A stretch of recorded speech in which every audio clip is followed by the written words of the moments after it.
നഹ്മദുഹു വനുസല്ലി വനുസല്ലിമു അലാ റസൂലിഹിൽ കരീം. അല്ലാഹു സുബ്ഹാനഹു വ തആല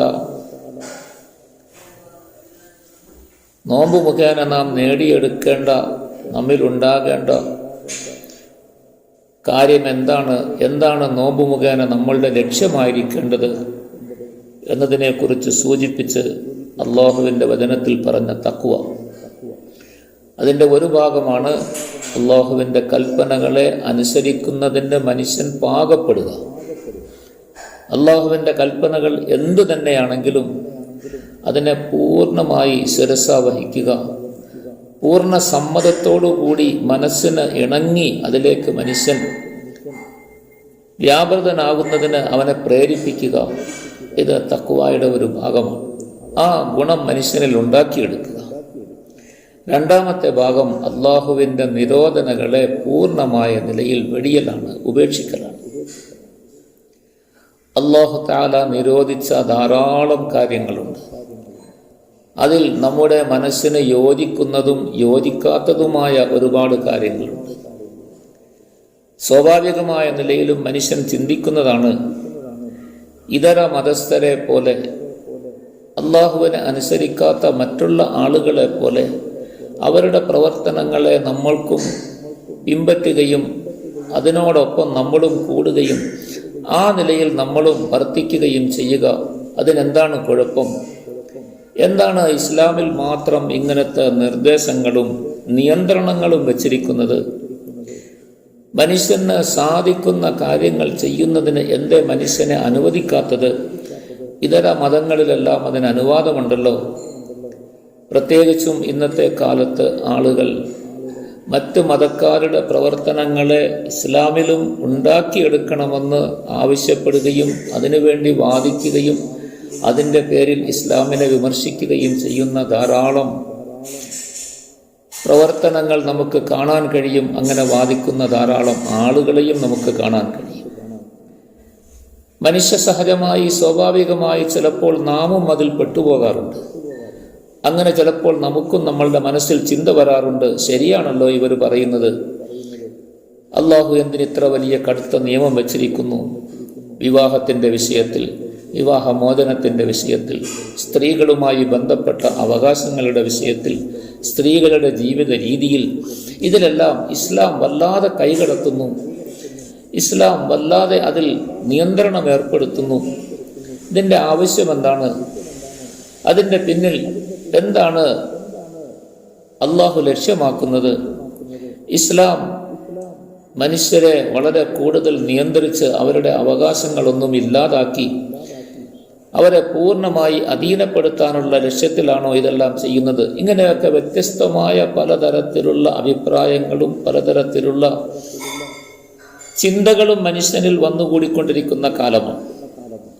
അതുകൊണ്ട് അള്ളാഹുവിൻ്റെ കൽപ്പനകളെ സംബന്ധിച്ച് മനുഷ്യൻ ചിന്തിക്കണം, അശ്രദ്ധനാകരുത്. മനുഷ്യന്റെ അള്ളാഹു തആല വെച്ചിരിക്കുന്ന നിരോധനകൾ എന്തിനാണ് എന്ന് അവൻ നല്ല ബോധത്തോടുകൂടി തെളിഞ്ഞ മനസ്സോടുകൂടി മനുഷ്യൻ ചിന്തിക്കുന്നവനാണ്. അപ്പോഴാണ് അതിൻ്റെ പിന്നിലുള്ള യാഥാർത്ഥ്യങ്ങൾ എന്താണ്, അതിൻ്റെ പിന്നിൽ വരാനിരിക്കുന്ന ദൂരവ്യാപകമായ അനർത്ഥങ്ങൾ, അപകടങ്ങൾ എന്തൊക്കെയാണ് എന്ന് മനുഷ്യന് മനസ്സിലാക്കാൻ സാധിക്കുകയും പ്രകടമായ നിലയിൽ പെട്ടെന്ന് നോക്കുമ്പോൾ നമുക്കതൊരു മോശമായി, അല്ലെങ്കിൽ നമുക്ക് സാധിക്കാത്ത കാര്യമായി, അല്ലെങ്കിൽ ആവശ്യമില്ലാത്ത നിയന്ത്രണങ്ങളായി നമുക്ക് തോന്നിയേക്കാം. എന്നാൽ തെളിഞ്ഞ മനസ്സോടുകൂടി ദീർഘവീക്ഷണത്തോടുകൂടി നമ്മൾ ചിന്തിക്കുമ്പോൾ അള്ളാഹു നിരോധിച്ച കാര്യങ്ങൾക്ക് പിന്നിൽ എന്തെല്ലാമാണ് സംഭവിക്കുന്നത് എന്ന് നമുക്ക് മനസ്സിലാക്കാൻ കഴിയും. ഒരു ഭാഗത്ത് അല്ലാഹു സുബ്ഹാനഹു വ തആല ലഹരിയെ നിരോധിച്ചിരുന്നു, കർശനമായ നിലയിൽ നിരോധിച്ചു. മദ്യം ഉപയോഗിക്കുന്നത് അല്ലാഹു തആല കടുത്ത നിലയിൽ നിരോധിച്ചു. എന്നാൽ അല്ലാഹു തന്നെ ആ സന്ദർഭത്തിൽ സൂചിപ്പിക്കുന്നുണ്ട്, മദ്യം ഉപയോഗിക്കുന്നത് അതിൽ ചില നേട്ടങ്ങളും ഗുണങ്ങളും ഉണ്ട് എന്ന് നിങ്ങൾക്ക് തോന്നിയേക്കാം. ഉണ്ട്, സമ്മതിക്കുന്നു. അങ്ങനത്തെ ചില ഗുണങ്ങൾ, ചില പ്രയോജനങ്ങൾ മദ്യം ഉപയോഗിക്കുന്നതിലുണ്ട്. പക്ഷേ മദ്യം ഉപയോഗിക്കുന്നതിലുള്ള ആ പ്രയോജനത്തെ മാത്രം നിങ്ങൾ ലക്ഷ്യമാക്കിയിട്ടല്ല ചെയ്യുന്നത്, അതിൻ്റെ പിന്നിൽ നടക്കുന്ന വരാനിരിക്കുന്ന ദൂഷ്യങ്ങളെക്കുറിച്ച് നിങ്ങൾ ചിന്തിക്കുന്നില്ല. നിങ്ങളുടെ കണ്ണിൽ അല്പമായ നേട്ടങ്ങളോ എന്തെങ്കിലും ഗുണങ്ങളോ അതിൽ കാണുന്നുണ്ടെങ്കിലും അതിൻ്റെ പിന്നിൽ നിങ്ങൾക്ക് കാണാൻ സാധിക്കാത്ത, നിങ്ങളുടെ ചിന്ത പോലും എത്താത്ത തരത്തിലുള്ള അതിഭീകരമായ അനർത്ഥങ്ങളും അപകടങ്ങളും അതിൻ്റെ പിന്നിൽ ഒളിഞ്ഞിരിപ്പുണ്ട്. അതുകൊണ്ട് നിങ്ങൾ മദ്യം വർജിക്കണമെന്ന് അല്ലാഹു തആല അവൻ്റെ നിയമം ജനങ്ങളെ അറിയിച്ചു, അള്ളാഹുവിൻ്റെ അടിമകളെ അറിയിച്ചു. അക്കാലത്ത് കുറെയെല്ലാം ആളുകൾക്ക് ബോധ്യപ്പെട്ടു. അള്ളാഹുവിൻ്റെ നിരോധന വന്നതിന് ശേഷം അത് കേട്ട മുഅ്മിനീങ്ങൾ അതിനപ്പുറത്തേക്ക് ചിന്തിക്കാൻ നിന്നില്ല. ഇതിൻ്റെ പിന്നിൽ എന്തെല്ലാം അനർത്ഥങ്ങളുണ്ട് എന്ന് ചിന്തിക്കുക പോലും ചെയ്യാതെ അവർ ആ ജോലി ഒഴിവാക്കുകയും അവരുടെ കൈവശമുണ്ടായിരുന്ന മുഴുവൻ മദ്യങ്ങളെയും അവർ നശിപ്പിച്ചു കളയുകയും ചെയ്തു. എന്നാൽ അവരുടെ കാലത്തിന് ശേഷം ഇന്ന് ജീവിച്ചിരിക്കുന്ന നാം ഒന്ന് ലഹരി പദാർത്ഥങ്ങളെക്കുറിച്ച്, മദ്യത്തിൻ്റെയും ലഹരി പദാർത്ഥങ്ങളുടെയും ഉപയോഗത്തെക്കുറിച്ച്, അതിൻ്റെ പിന്നിലുണ്ടാകുന്ന അനർത്ഥങ്ങളെക്കുറിച്ച് ഒരുപാട് കടന്ന് ചിന്തിക്കേണ്ടതില്ല. ബാഹ്യമായി നമ്മളുടെ മുന്നിലുള്ള അനുഭവങ്ങൾ മാത്രം വെച്ച് നാം ഒന്ന് ചിന്തിച്ചു നോക്കിയാൽ ഇന്ന് നമുക്ക് ബോധ്യപ്പെടും അല്ലാഹു തആല ലഹരി പദാർത്ഥങ്ങൾ നിരോധിച്ചത് എത്രയോ സുതാര്യമായ കാര്യമായിരുന്നു, എത്രയോ പ്രയോജനകരമായിരുന്നു, എത്ര കൂടുതൽ അത്യാവശ്യമായ ഒരു കാര്യമാണ് അല്ലാഹു തആല ചെയ്തത് എന്ന് നമുക്ക് മനസ്സിലാവും. അപ്പോൾ നമ്മൾ ചിന്തിക്കുമ്പോൾ അള്ളാഹുവിൻ്റെ ഈ നിരോധന വളരെ പ്രയോജനകരമാണെന്നും മനുഷ്യ സമൂഹത്തിന് മുഴുവനും ഉപയോഗപ്പെടുന്നതാണ് എന്നും നമുക്ക് ബോധ്യപ്പെടാൻ ഇന്നത്തെ അവസ്ഥ വെച്ച് നാം ഒന്ന് ചിന്തിച്ചാൽ മാത്രം മതി. ബാഹ്യമായി നാം കാണുന്ന, അനുഭവിക്കുന്ന, ദിനേന നമ്മൾ കണ്ടും കേട്ടും കൊണ്ടിരിക്കുന്ന സംഭവങ്ങളെക്കുറിച്ച് ഒന്ന് പ്രകടമായി ചിന്തിച്ചാൽ മാത്രം നമുക്ക് വ്യക്തമാകുന്ന കാര്യമാണിത്. അതിൻ്റെ അപ്പുറത്തേക്ക് ഒരുപാട് കടന്ന് ചിന്തിക്കേണ്ട ആവശ്യമില്ല. ഇതാണ് അള്ളാഹുവിൻ്റെ നിരോധനകളുടെ അവസ്ഥ. അല്ലാഹു തആല ഏത് കാര്യത്തെ നിരോധിക്കുന്നോ ആ നിരോധിക്കുന്ന കാര്യങ്ങളുടെ പിന്നിൽ ഇങ്ങനത്തെ ഒരുപാട് ലക്ഷ്യങ്ങൾ, ഒരുപാട് ദൂരവ്യാപകമായ അനർത്ഥങ്ങൾ മറഞ്ഞിരിപ്പുണ്ട്, പതിയിരിപ്പുണ്ട്. അതിനെയാണ് അല്ലാഹു സുബ്ഹാനഹു വ തആല നിരോധിക്കുന്നത്. അതുകൊണ്ട് അള്ളാഹുവിൻ്റെ നിരോധനകൾ എന്തു വന്നാലും അള്ളാഹു നിരോധിച്ചതാണ് എന്ന ഒറ്റ കാരണത്തിൻ്റെ പേരിൽ മനുഷ്യൻ അതിനെ ഒഴിവാക്കാൻ തയ്യാറാകണം. അതിൻ്റെ ദൂഷ്യവശങ്ങളെക്കുറിച്ച് അറിഞ്ഞോ അറിയാതെയോ മനസ്സിലാക്കിയിട്ടോ ഉപേക്ഷിക്കാം, ഒഴിവാക്കാമെന്നല്ല.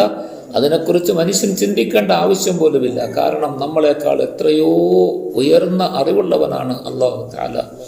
അല്ലാഹു തആല എല്ലാ കാര്യങ്ങളും അതിൻ്റെ അവസാനം വരെയും അറിയുന്നവനാണ്.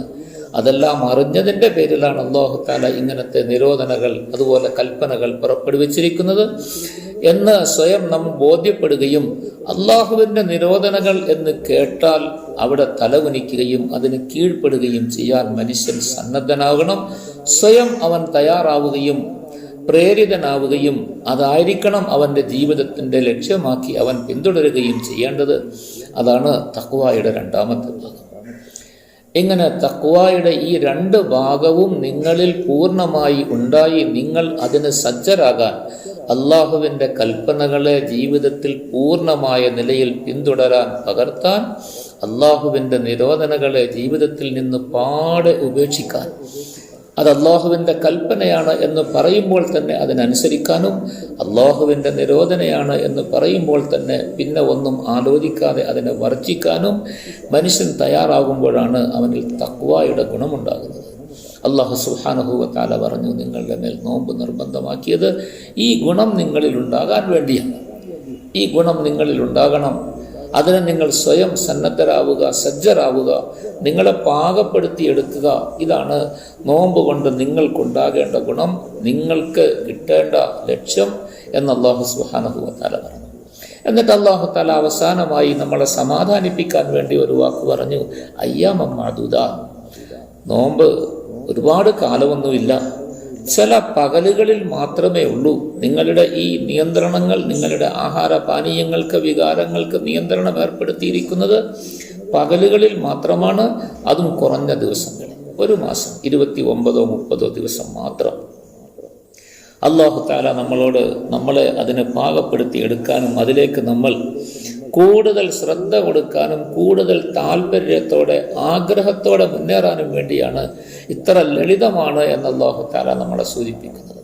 6 മാസമോ 9 മാസമോ ഒക്കെ അല്ലാഹു തആലയ്ക്ക് നോമ്പ് വേണമെങ്കിൽ ഫർളാക്കാമായിരുന്നു. മറ്റിതര സമുദായങ്ങളിൽ മുൻഗാമികളിൽ 30 ദിവസത്തേക്കാൾ കൂടുതൽ നോമ്പ് നിർബന്ധമാക്കിയ പല സമുദായങ്ങളും കഴിഞ്ഞു പോയിട്ടുണ്ട്. 40ഉം 60ഉം നോമ്പുകളെല്ലാം നിർവഹിച്ച ആളുകളുണ്ട്. പക്ഷെ അങ്ങനെയൊന്നും അല്ലാഹു തആല നമ്മളുടെ മേൽ ഏൽപ്പിക്കാതെ വെറും കുറഞ്ഞ 29ഓ 30ഓ ദിവസങ്ങൾ, അതും പകലിൽ മാത്രം. മുൻഗാമികളിൽ പല സമുദായത്തിൻ്റെയും നോമ്പ് പകലും രാത്രിയുമായിരുന്നു. അവർക്ക് നോമ്പ് തുറക്കുന്ന സമയത്ത് മാത്രം ആഹാരം കഴിക്കുകയും അവരുടെ ആവശ്യങ്ങൾ നിർവഹിക്കുകയും ചെയ്യാം.